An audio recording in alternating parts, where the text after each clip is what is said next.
Walter connaissait Buck depuis environ 10 ans et avait passé pas mal de temps dans son bar, à siroter de la bière et à admirer les filles qui y travaillaient.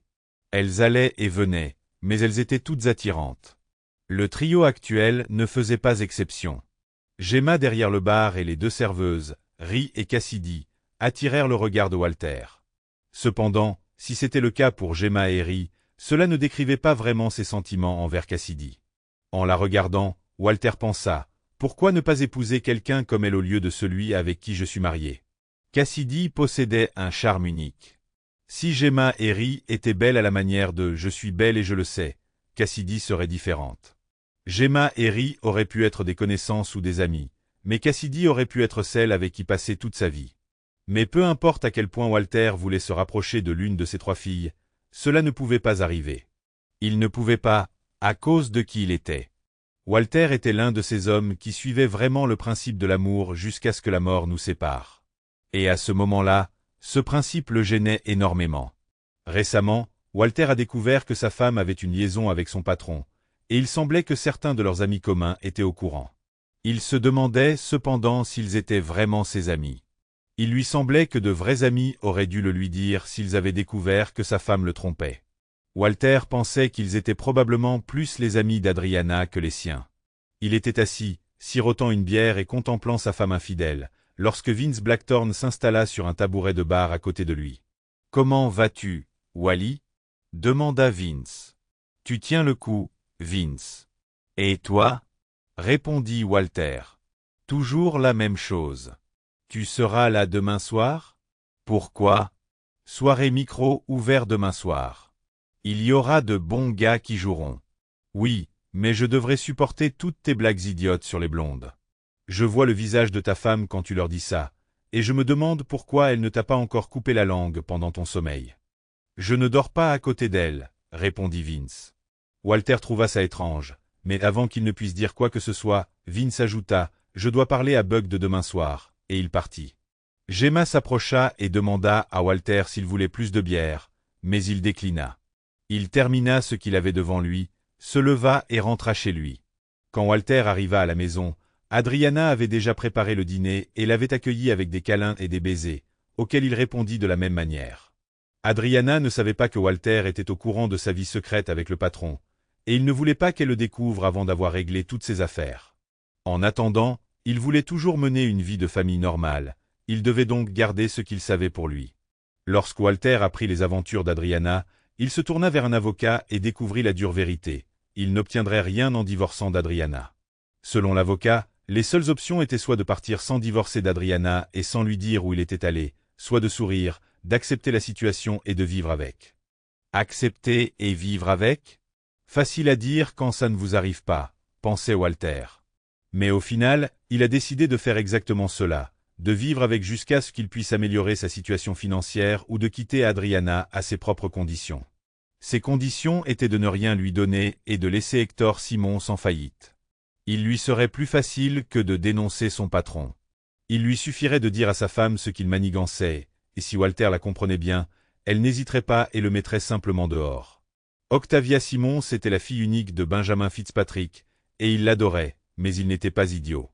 Lorsque sa fille bien-aimée annonça son intention d'épouser Hector Simons, qu'elle avait rencontré à la fête de Noël de l'entreprise de son père, Fitzpatrick insista pour qu'un accord prénuptial soit signé qui empêcherait Simons de prendre le contrôle de Fitzpatrick Corp si quelque chose arrivait à Fitzpatrick.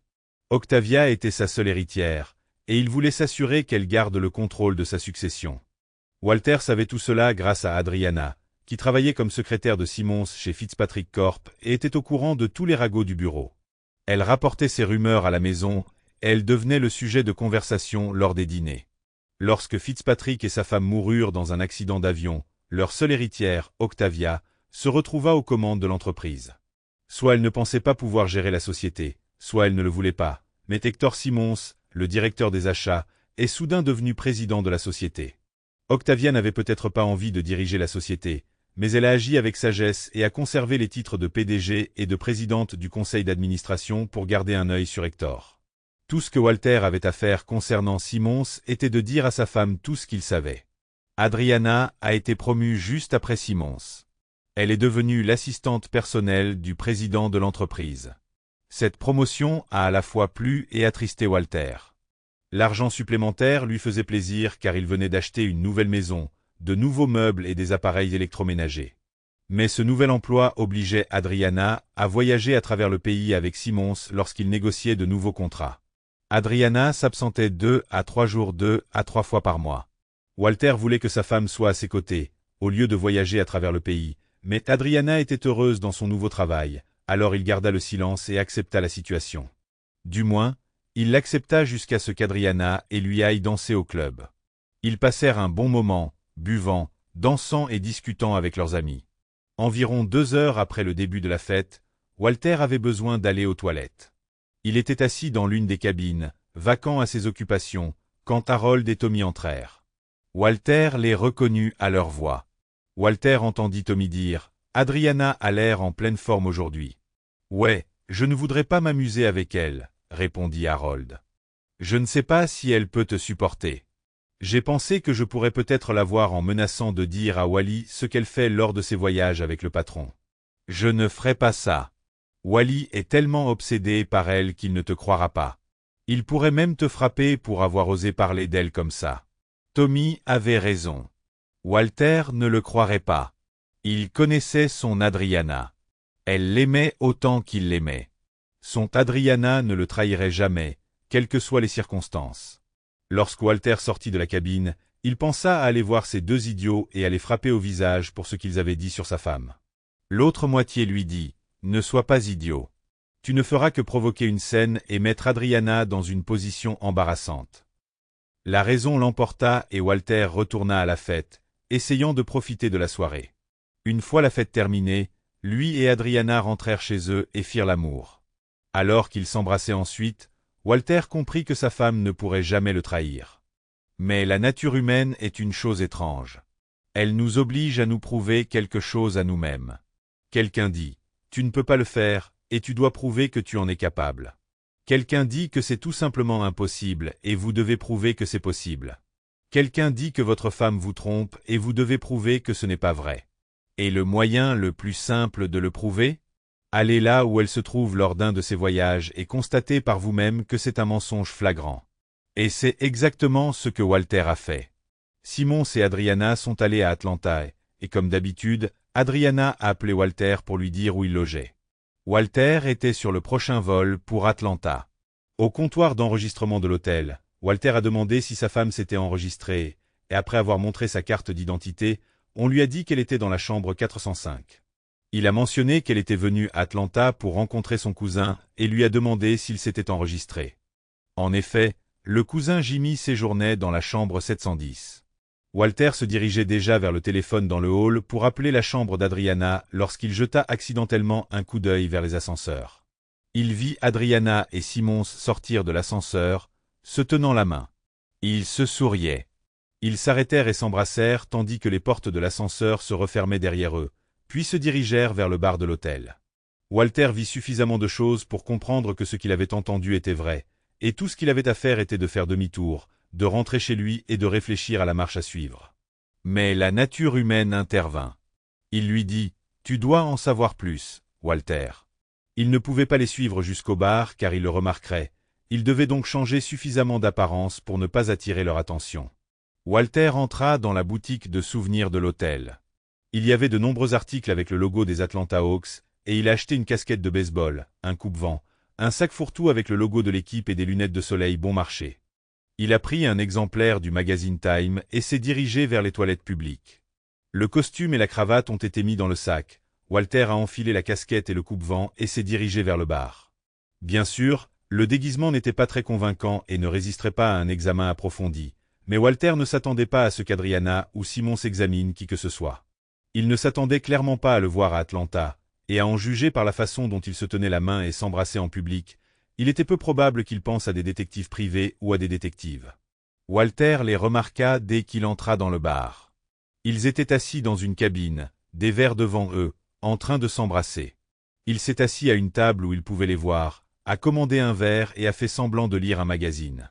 Ils ont bu 2 cocktails chacun, se sont embrassés un moment et environ une demi-heure plus tard, ils se sont levés et ont quitté le bar. Ils passèrent devant Walter sans même le regarder. Il attendit 1 minute, puis se leva et les suivit. Walter les regarda, se tenant la main, s'approcher de l'ascenseur, y monter et monter. Il ne s'est pas arrêté au 4e étage pour qu'Adriana puisse sortir et aller dans sa chambre.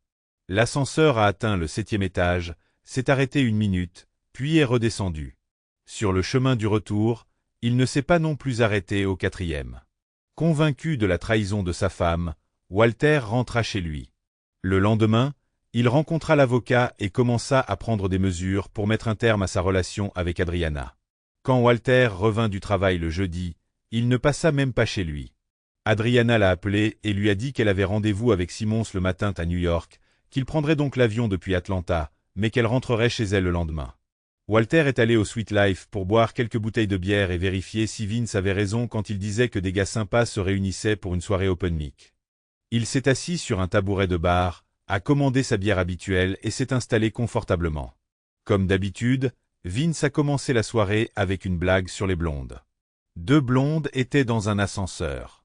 Bien avant qu'elles n'atteignent leur étage, l'ascenseur s'est arrêté et un très bel homme est entré. Il sourit aux blondes, tendit la main et appuya sur le bouton de l'étage suivant.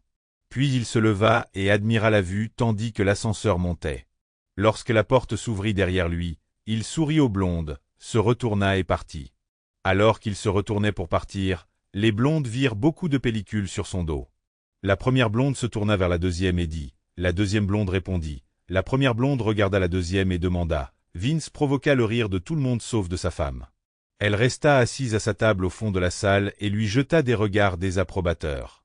Il s'avança et présenta le prochain comédien en herbe. Le gars qui monta sur scène regarda la foule et commença. 2 garçons se disputaient lorsque le professeur entra dans la salle. Le professeur leur a demandé pourquoi ils se disputaient et le premier garçon a répondu. Nous avons trouvé un billet de $10 et avons décidé de le donner à celui qui mentira le plus. Vous devriez avoir honte, a dit le professeur. Quand j'avais ton âge, je ne savais même pas ce qu'était un mensonge. Les 2 garçons se regardèrent, hochèrent la tête et tendirent les $10 au professeur. Walter rigola poliment, puis continua à scruter la salle.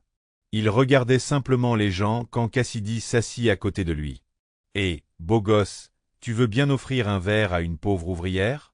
demanda-t-elle. Walter attira l'attention de Gemma et désigna Cassidy. Gemma hocha la tête et un instant plus tard, plaça un tournevis devant Cassidy. « Et que me vaut le plaisir de ta compagnie ?» demanda-t-il. « Rien, juste de la curiosité. »« Curieuse. De quoi ? » ?»« Pas de quoi, mais de qui ? » ?»« De toi. »« Moi ? » ?»« Tu dois plaisanter. »« Pourquoi je le ferais ? » ?»« Tu es séduisant et tu es un bon gars. »« Ah, c'est drôle. »« Mais pourquoi ? » ?»« Tu viens souvent ici, et je peux dire à la façon dont tu nous regardes, Gemma, Tina et moi, que tu aimes ce que tu vois. Mais tu n'es pas comme beaucoup d'autres qui viennent ici. Tu gardes tes mains pour toi et tu ne fais pas de commentaires indécents ou suggestifs. La question est, pourquoi n'as-tu pas encore fait le moindre geste envers l'un d'entre nous ? Tu sais pourquoi, Cassidy. Je suis marié. Pourquoi ? Pourquoi es-tu marié à cette femme facile ? Tu ne sais pas qu'elle te trompe ? Cela prit Walter au dépourvu, et Cassidy remarqua l'expression de son visage. Tu ne le savais pas ? Comment as-tu pu ne pas le savoir ? Tout le monde le sait, dit Cassidy. Comment le sais-tu ? Demanda Walter. Elle a pointé du doigt et a dit. Tu vois ce type assis dans le coin avec les cheveux roux ? C'est mon frère Will. Il travaille chez Fitzpatrick. Tout le monde là-bas est au courant pour ta femme et Simmons. Will est venu ici une fois et t'a vu assis ici, et moi qui m'approchais de toi. Il m'a dit plus tard qu'il se sentait désolé pour toi. Et quand je lui ai demandé pourquoi, il m'a dit. Ce que je ne comprends pas, c'est pourquoi. Si tout le monde le sait, pourquoi personne n'a pris la peine de me le dire, dit Walter. Je ne sais pas, peut-être pour diverses raisons. Il existe aujourd'hui des mariages dits ouverts. Il y a ceux qui vous aiment trop pour vous faire du mal. Et il y a ceux qui, peut-être, ne vous aiment pas beaucoup et sont heureux que cela vous arrive. Il y a aussi des gens qui vous aiment, mais qui aiment encore plus votre femme. Elle termina son cocktail et dit, « La pause est terminée. Je dois retourner au travail. » Walter la regarda partir et se demanda si elle accepterait de sortir avec lui une fois qu'il se serait débarrassé d'Adriana. Sur scène, Vince annonça qu'il était temps pour ceux qui voulaient tester leurs compétences. Et une voix venue des profondeurs de la salle dit « J'aimerais essayer ». Tout le monde dans la salle, y compris Vince, fut surpris lorsque sa femme blonde, Alicia, se leva et se dirigea vers la scène. Vince avait l'air stupéfait lorsqu'il tendit le micro à sa femme. « Je sais que mon idiot de mari adore raconter des blagues sur les blondes en me regardant droit dans les yeux. Mais as-tu remarqué que Vince est aussi blond? C'est l'heure de la revanche, cher mari, commença Alicia. Alicia commença sa prestation. Un Irlandais, un Mexicain et une blonde travaillaient sur l'échafaudage de construction au 20e étage d'un immeuble. Ils étaient en train de déjeuner et l'Irlandais dit « Encore du cornet de bif et du chou. Si je mange encore du marin avec du chou pour le déjeuner, je sauterai de cet immeuble, dit l'Irlandais. Le Mexicain ouvrit sa boîte à lunch et s'exclama « Encore un burrito. Si je prends encore un burrito, je sauterai aussi. » Le blond ouvrit son déjeuner et dit « Encore de la Bologne. Si je prends encore un sandwich à la Bologne, je sauterai aussi. » Le lendemain, l'Irlandais ouvrit son déjeuner, vit le marin avec du chou et sauta dans le vide. Le Mexicain ouvrit son déjeuner, vit le burrito et sauta dans le vide. Le blond ouvrit son déjeuner, vit à nouveau de la mortadelle et sauta également dans le vide. Lors des funérailles de l'Irlandais, sa femme pleurait. Elle disait « Si j'avais su à quel point il était fatigué du marin au chou, je ne lui en aurais plus jamais donné. » La femme du Mexicain pleurait aussi et disait « J'aurais pu lui donner des tacos ou des enchiladas. Je ne savais pas qu'il détestait autant les burritos. » Tout le monde s'est tourné vers la femme de la blonde, et elle a dit « Ne me regarde pas, il a préparé son déjeuner lui-même. » Elle a ri et a continué « Comment appelle-t-on une blonde avec un QI de 35 ? Douée. Pourquoi les blondes ne mangent-elles pas plus de MM? Elles sont difficiles à peler. Et enfin, en quoi les blondes sont-elles différentes des obligations d'État? Les obligations mûrissent avec le temps. » Alicia a reçu les applaudissements des femmes dans le public et de leurs compagnons masculins qui voulaient rester dans les bonnes grâces de leurs dames. Habituellement, lorsque le comédien avait terminé sa prestation, Vince sortait, prenait le micro et demandait si quelqu'un d'autre voulait essayer. Si personne ne le faisait, Vince racontait encore quelques blagues sur les blondes, remerciait tout le monde d'être venu et souhaitait à tout le monde une bonne nuit. Mais cette fois, ça n'a pas eu lieu. Comme Vince ne sortait toujours pas, Alicia posa le micro par terre et retourna à sa table avec ses amis. Finalement, Vince revint sur scène. Se penchant pour ramasser le micro, il marmonna « Salope », sans savoir que le micro était suffisamment sensible pour le capter. Le silence s'installa dans la salle.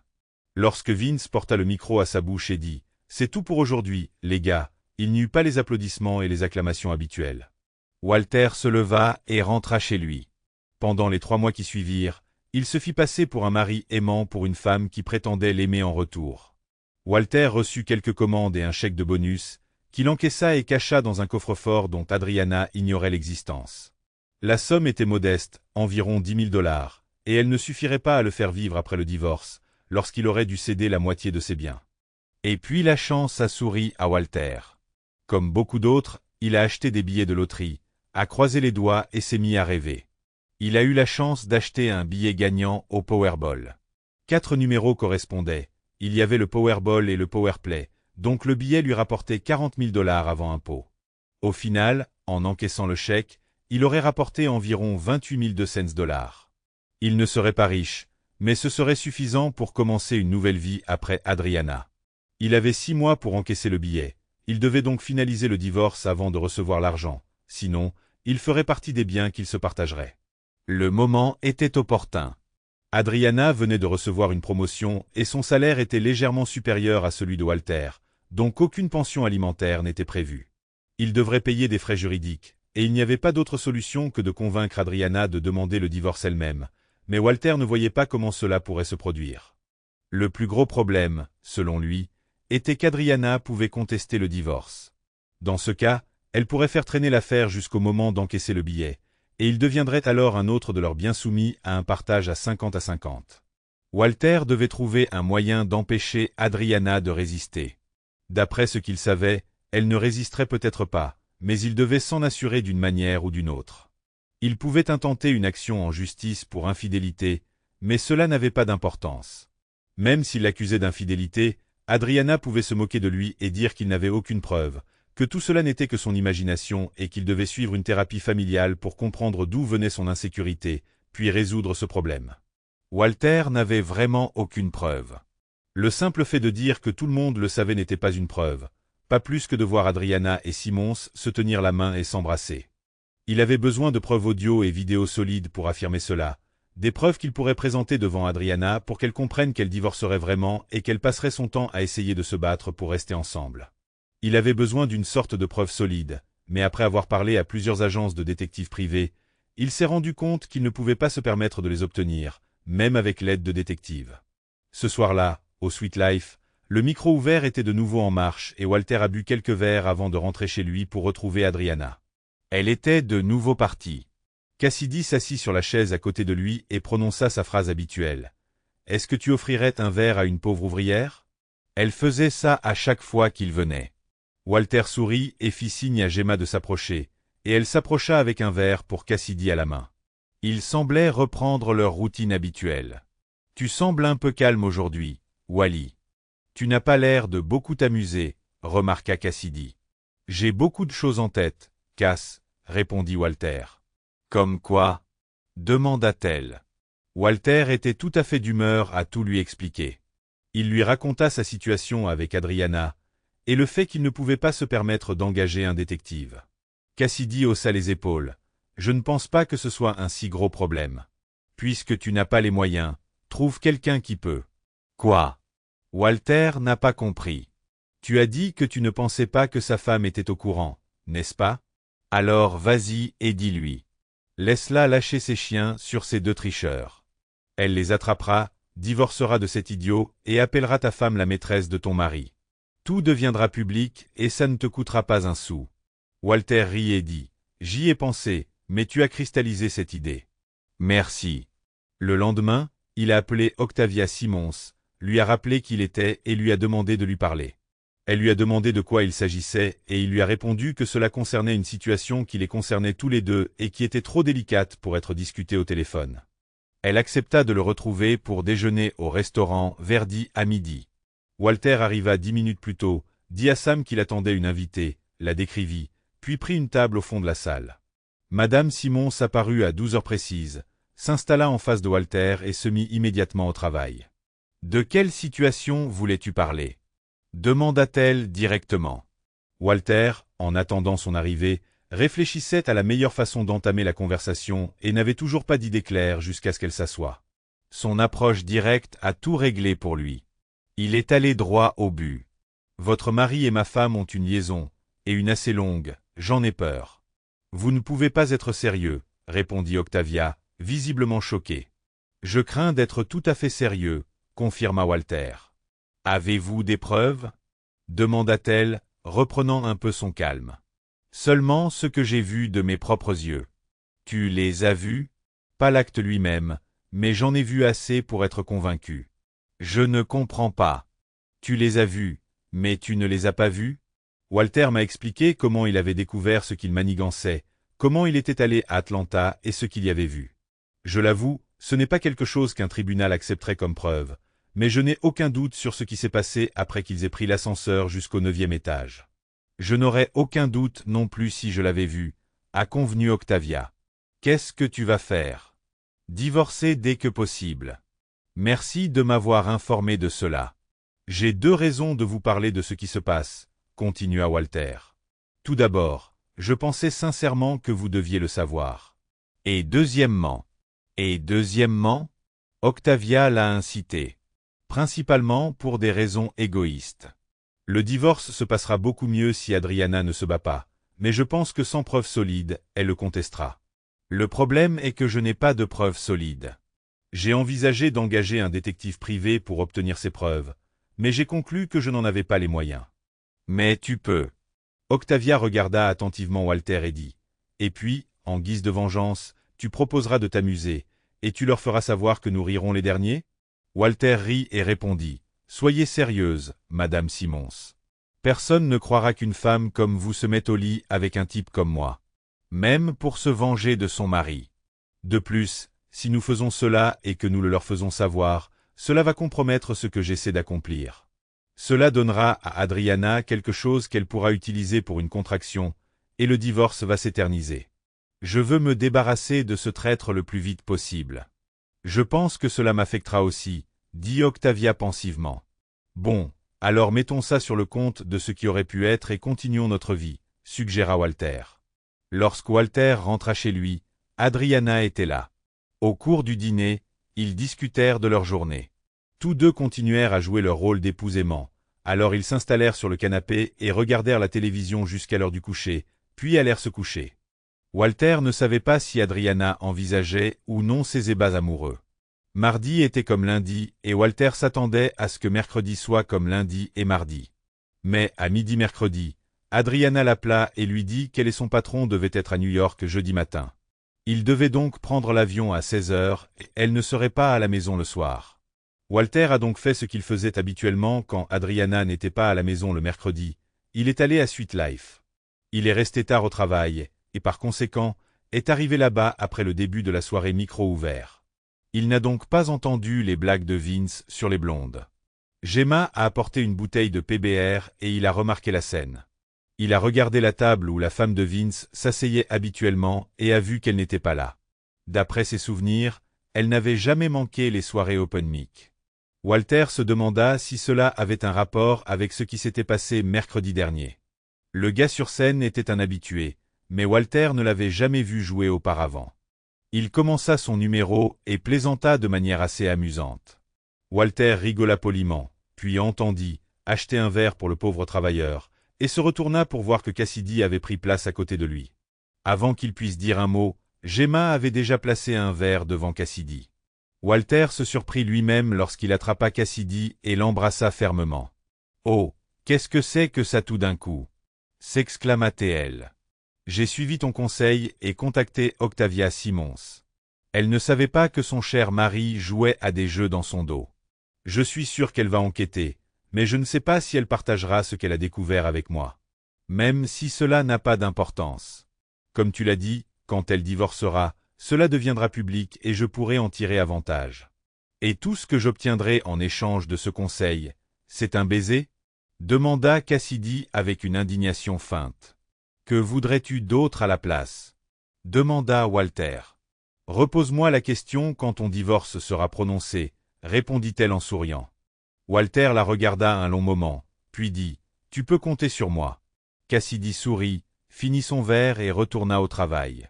Quand Walter est rentré du travail jeudi, Adriana était déjà là et le dîner était presque prêt. Lorsqu'il est entré, elle a demandé « Le dîner d'abord ou le dessert ?»« Le dîner d'abord », a répondu Walter. « Si je commence par le dessert, nous n'arriverons peut-être jamais au dîner et ce serait dommage de le gâcher. » Je me souviens de l'époque où tu choisissais toujours le dessert en premier, remarqua Adriana avec un léger sourire. Et je me souviens de l'époque où tu n'étais pas un tricheur, pensa Walter, mais il dit à voix haute, j'étais beaucoup plus jeune à l'époque et je ne comprenais pas la nécessité de la nourriture pour maintenir la force et l'endurance.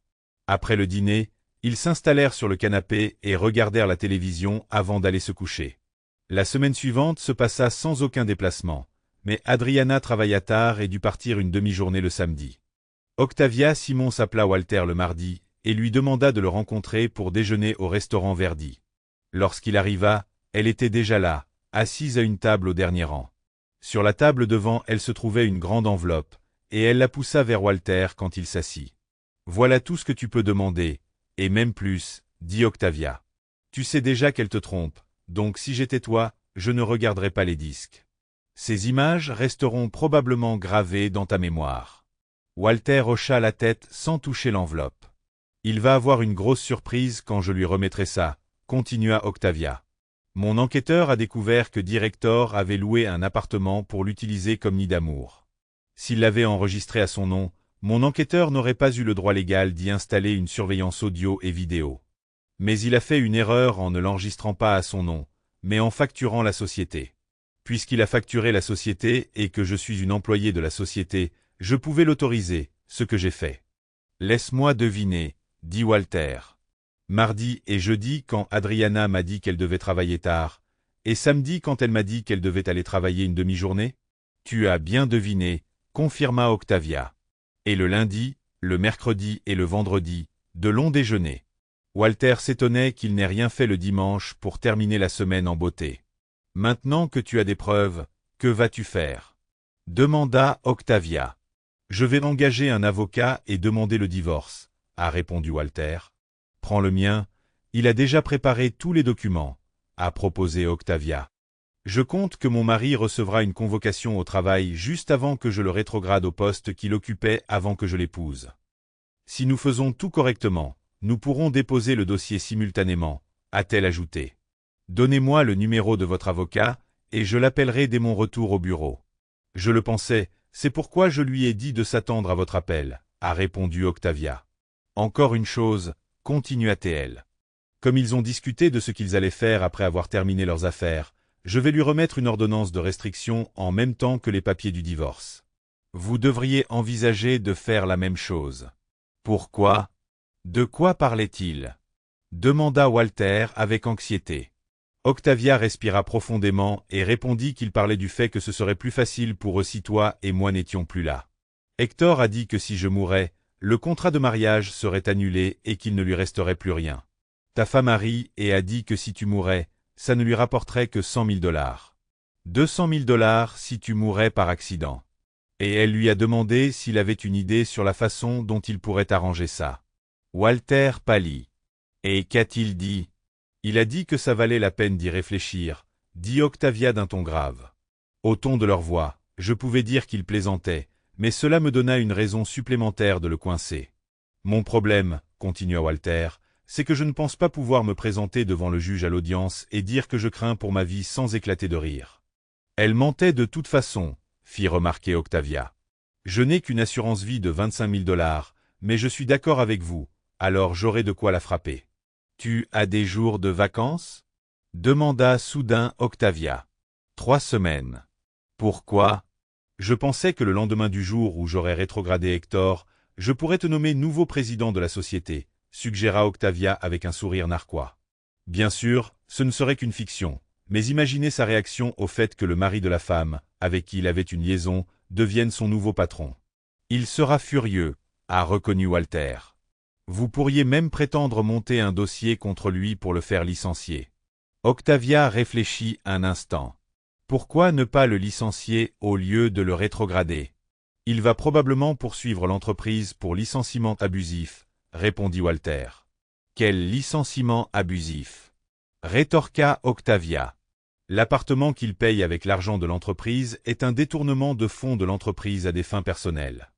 Sa liaison avec une collègue mariée sous sa supervision directe expose l'entreprise au risque de poursuite pour harcèlement s'il se lasse d'Adriana et la met dehors, et si elle se met suffisamment en colère pour essayer de se venger. Tout cela, plus le fait qu'il me trompe, montre qu'il n'est pas digne de confiance, et une entreprise ne peut pas être dirigée par quelqu'un qui n'est pas digne de confiance. Walter hocha la tête, impressionné par sa logique. Apportez tout cela à votre avocat et voyez ce qu'il vous dit. L'inconvénient de cet argument est que vous devrez quitter Adriana, même si vous avez probablement envie de lui arracher les cheveux, ajouta-t-il. Pourquoi devrais-je la quitter? Se demanda Octavia.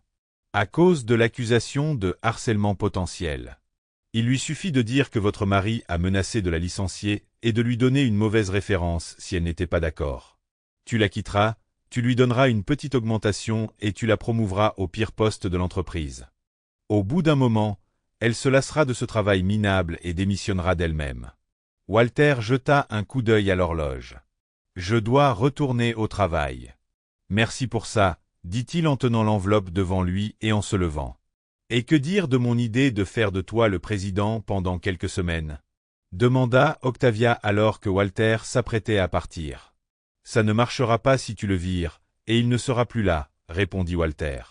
Peut-être que je veux juste que tu sois là pour mieux te connaître, dit Octavia avec un léger sourire. Nous pourrons en discuter quand nous aurons plus de temps, répondit Walter. Tu as mon numéro, tu veux bien m'appeler? Sur le chemin du travail, Walter réfléchit aux paroles d'Octavia qui voulait mieux le connaître. Il décida de l'appeler, mais seulement pour discuter du divorce et du calendrier des poursuites judiciaires contre leur conjoint infidèle. Comment pouvons-nous apprendre à mieux nous connaître? Pensa-t-il. Non, elle était steak, homard et champagne, et moi, cola light, hamburger et frites. Ça ne marcherait pas. De retour au bureau, Walter a appelé l'avocat dont Octavia lui avait donné le numéro, et a découvert que l'avocat attendait son appel. Ils ont discuté et l'avocat a dit que tous les documents étaient prêts. Il lui suffisait de les copier et d'insérer les données de Walter à la place de celles d'Octavia. Il a donné le prix et Walter lui a donné son numéro de carte de crédit. L'avocat a dit que les documents seraient prêts à être signés le lendemain, et Walter a accepté de le rencontrer à 16 heures pour signer les papiers. Alors que Walter s'allongeait pour dormir, Adriana l'embrassa et lui murmura « Je t'aime » avant de s'endormir. Walter resta allongé là, les yeux fixés sur le plafond, se demandant si elle le pensait vraiment et si oui, pourquoi elle le trompait. Ses pensées le hantèrent jusqu'à ce qu'il s'endorme.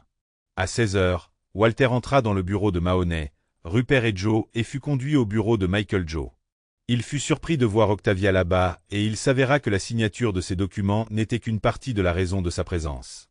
C'était aussi une réunion pour planifier la stratégie. La question était de savoir quand demander le divorce pour les époux, compte tenu de cette décision.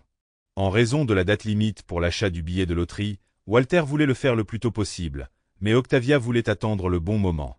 Selon elle, le bon moment était lorsque le couple était en voyage. Pourquoi est-ce si important que tu ne puisses pas attendre une semaine ou deux? Demanda finalement Octavia. Walter ouvrit la bouche pour lui répondre, mais la referma. Il n'était pas avocat et ne connaissait pas la loi et pouvait se tromper. Mais il se pourrait que cacher des biens soit illégal et son avocat ne l'autoriserait pas, a-t-il dit. C'est juste important pour moi, c'est tout, a-t-il dit. Sur ce, la réunion s'est terminée et l'affaire a été reportée pendant qu'Octavia réfléchissait à la date à laquelle Hector et Adriana pourraient repartir. Il y avait un café au rez-de-chaussée de l'immeuble, et alors qu'ils sortaient de l'ascenseur, Octavia proposa à Walter de prendre une tasse de café avec elle. Ils prirent un café et s'assirent à une table. Octavia but une gorgée de son café et dit « D'accord, Walter, renverse-le. » « Renverser quoi ?» demanda Walter en faisant semblant de ne pas comprendre. « Il était évident que tu allais nous dire pourquoi tu étais si pressé de remettre les documents à ta femme, mais ensuite tu as changé d'avis. Alors, dis-moi ce qui se passe ?» Walter soupira et lui raconta l'histoire du billet de loterie, sa date d'expiration et pourquoi il avait soudainement décidé de ne pas en informer Joe. Octavia rit et dit « Pas de problème, Walter. Donne-moi juste le billet. Je te l'achèterai et je te l'encaisserai. »« Je ne peux pas faire ça, » répondit Walter. « Pourquoi pas ?» se demanda Octavia. « Pense à la raison pour laquelle tu es venu me voir en premier lieu. Tu n'avais pas les moyens d'engager un détective privé, mais moi, je le pouvais. Tu savais que je le pouvais parce que je suis riche. Je suis toujours riche, Walter. Et à quoi sert la richesse si tu ne peux pas l'utiliser pour obtenir ce que tu veux? Je veux qu'Hector reçoive les documents comme je les décris dans le bureau de Joe. Pour obtenir ce que je veux, j'utilise ma richesse. De plus, ajouta-t-elle en souriant, tu en bénéficieras aussi si j'achète ton billet. Je te donnerai 40 000 $ en liquide, et tu pourras les mettre dans un coffre-fort ou sous le matelas, et tu ne paieras aucun impôt fédéral ou d'État. Walter réfléchit un instant. Mais tu finiras bien par payer des impôts. Octavia secoua la tête. Je donnerai le billet à mon comptable, et une fois les impôts payés, il se dissoudra dans la masse générale et ne coûtera même pas 10 cents. Encore une fois, Walter, j'utilise simplement ma richesse pour obtenir ce que je veux. Walter haussa les épaules et acquiesça. Il ne savait pas comment elle s'y prenait, mais 2 jours plus tard, elle lui donna 40 000 $ en liquide, qu'il déposa dans le coffre-fort de sa banque. Octavia a obtenu ce qu'elle voulait, et tout s'est passé exactement comme elle l'avait imaginé. Adriana et Hector sont sortis de l'ascenseur dans le hall de l'hôtel Atlanta Marriott, souriant et se tenant la main. Leurs sourires ont disparu lorsqu'une jolie blonde, mâchant du chewing-gum, s'est approchée d'eux et leur a remis à chacun une enveloppe, les informant que les documents leur avaient été remis. Adriana regarda l'enveloppe dans sa main et éclata en sanglots. Le visage d'Hector se tordit de dégoût. Il essaya de déchirer l'enveloppe en deux, mais n'y parvint pas car elle était trop épaisse. Il la jeta par terre, lui donna un coup de pied et l'enveloppe glissa sur le sol dans l'ascenseur juste avant que la porte ne se referme. Adriana s'effondra sur l'une des chaises du hall et sanglota dans ses mains. Hector la regarda avec dégoût et entra dans le bar. Quelques minutes plus tard, Adriana sortit son téléphone portable de son sac à main et passa les 10 minutes suivantes à essayer de joindre quelqu'un. Comme personne ne répondait, elle finit par abandonner, jeta le téléphone par terre et se remit à pleurer. Walter, en regardant cette scène dans la vidéo qu'Octavia avait prise, ressentit de la tristesse malgré tout. Il aimait toujours Adriana et éprouvait des sentiments pour elle. La voir souffrir était dur. Mais sa trahison éclipsait toute sympathie. Quand Adriana est rentrée chez elle, elle a découvert que Walter avait changé les serrures et ne pouvait pas entrer. Il l'a autorisée à sonner à la porte et à frapper pendant 15 minutes avant d'ouvrir la porte. « Adriana, n'as-tu pas lu tous les documents contenus dans l'enveloppe qu'on t'a remise? N'as-tu pas vu l'ordonnance de restriction qui t'oblige à rester à au moins 150 mètres de moi, de mon domicile, de mon lieu de travail et de tout autre endroit où je pourrais me trouver? Pars maintenant avant que j'appelle la police et qu'elle vienne t'arrêter. Tu ne peux pas me traiter comme ça, Walter. » « C'est aussi ma maison, » répondit Adriana d'une voix tremblante. « Le juge qui a signé l'ordonnance ne le pense pas, Adriana. Maintenant, va-t'en avant que j'appelle la police. »« Bon sang, Walter, tu dois me laisser te parler. Tu dois me laisser t'expliquer, » supplia Adriana. « Non, Adriana, cet incident avec la maladie que tu m'as transmise en dit long. » Walter a menti et lui a claqué la porte au nez. Bien sûr, c'était un mensonge. Elle ne lui a pas transmis une maladie vénérienne, mais elle ne le savait pas. Walter espérait que cette pensée la tourmenterait jusqu'à ce qu'elle se fasse tester. 5 minutes plus tard, Adriana frappait toujours à la porte et Walter a appelé la police. Une voiture est arrivée avec 2 policiers. Walter leur montra sa carte d'identité et ils dirent à Adriana qu'elle devait partir. Elle essaya de discuter avec eux jusqu'à ce qu'ils lui disent de partir et de rester à distance, sinon il l'arrêterait. Elle jeta un regard désapprobateur à la maison et partit. Walter a attendu 2 jours, puis il l'a appelé et lui a dit qu'il la retrouverait à la Bug Taverne pour lui permettre de parler. Ils se sont rencontrés et il a écouté ce qu'il s'attendait à entendre. « Je l'ai fait pour nous, » a dit Adriana en larmes. « Je l'ai fait parce que l'argent nous aiderait à payer nos dettes. Et dès que ce serait fait, j'avais prévu de partir. Je n'aime que toi, et avec Simons, c'était juste du sexe, et il n'était pas génial. Tu es bien meilleur que lui. Nous pouvons surmonter cette épreuve parce que nous nous aimons. Donne-moi juste une chance. » Walter l'écouta, puis exprima son opinion. « Signez simplement les papiers et envoyez-les, Adriana. Si vous signez, les vidéos de vous et de ce salaud n'atteindront jamais votre famille et vos amis. Tu n'auras jamais ton propre site web, et ils n'apparaîtront jamais sur des milliers de sites amateurs où je pourrais t'envoyer des copies. Signez simplement et c'est fini. » Il s'arrêta, la regardant dans les yeux. « Après avoir vu la vidéo de toi et de ton amoureux, ces scènes sont gravées dans ma mémoire et ne disparaîtront jamais tant que tu seras là, me les rappelant. C'est fini entre nous, Adriana. Accepte-le et continue ta vie. Bon sang, Walter, je ne veux pas divorcer.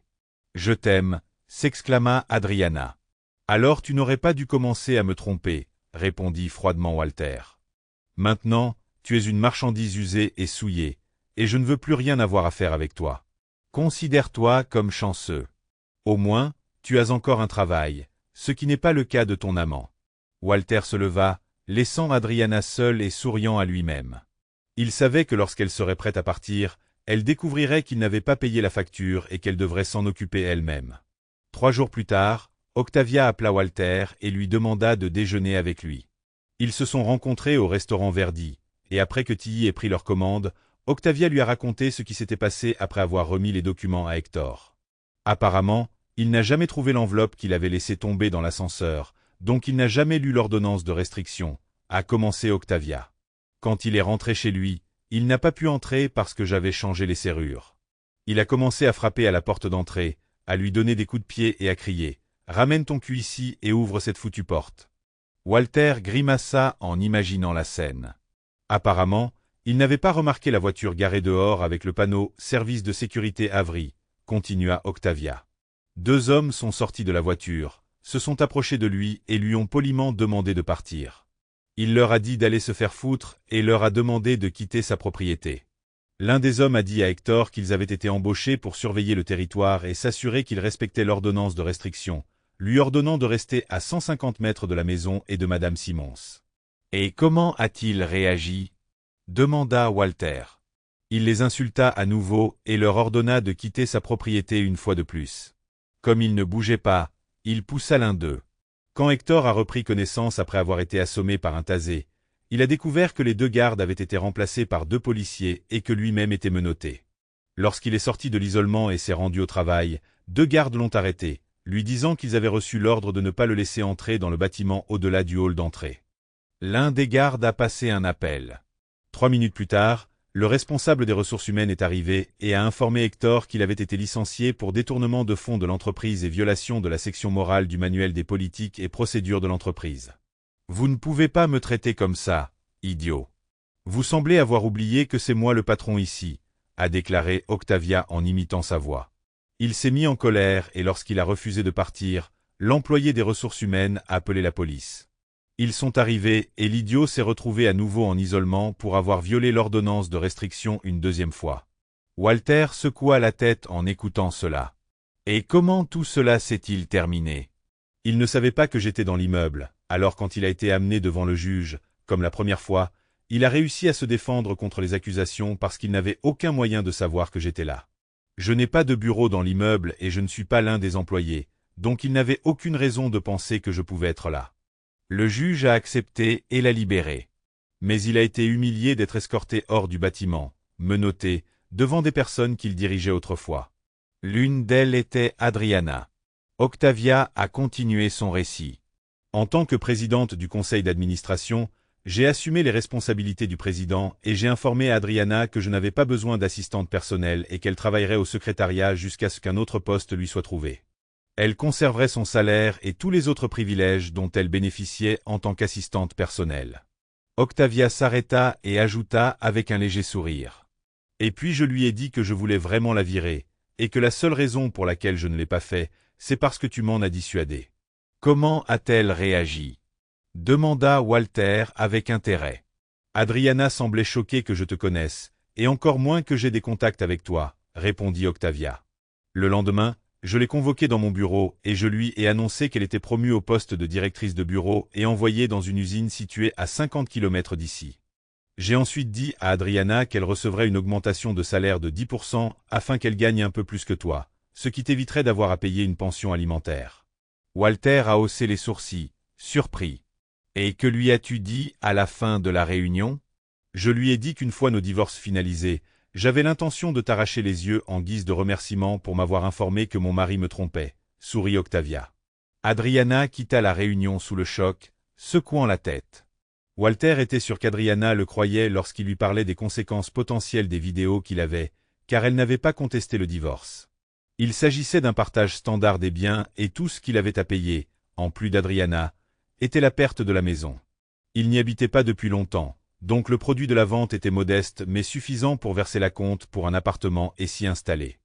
Adriana a loué un appartement près de son nouveau travail. Elle l'appelait encore au moins une fois par semaine pour lui demander une autre chance. Il répondait toujours « Merci pour l'offre, mais je refuse ». Le lendemain du prononcé du divorce, Octavia l'a appelé pour lui demander quand son divorce serait prononcé. « Mon divorce a été prononcé hier », répondit-il. Le mien sera prononcé aujourd'hui. As-tu des projets pour demain?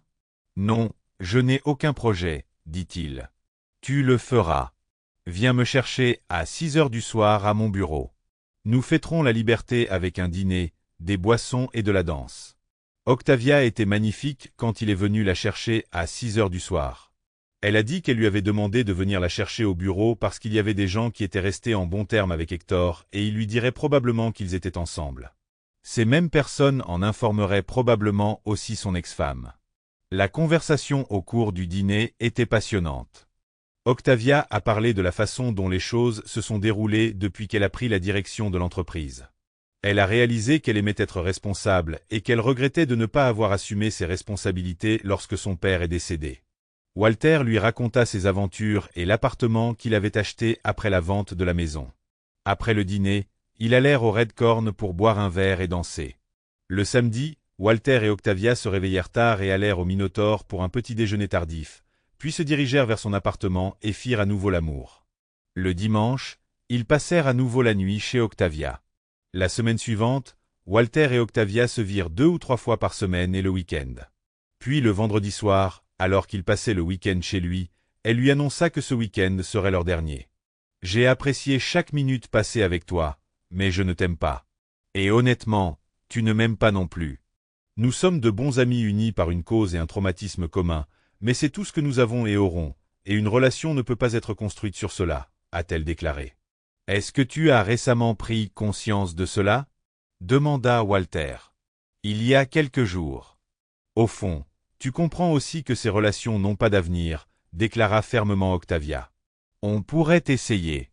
Mais on finirait par être déçus l'un de l'autre, comme dans les couples, dit Octavia avec fermeté. Walter n'avait rien à dire. Finalement, lui aussi a réalisé qu'il ne voyait pas d'avenir avec Octavia. Dimanche, ils se sont dit au revoir et ont décidé de rester amis.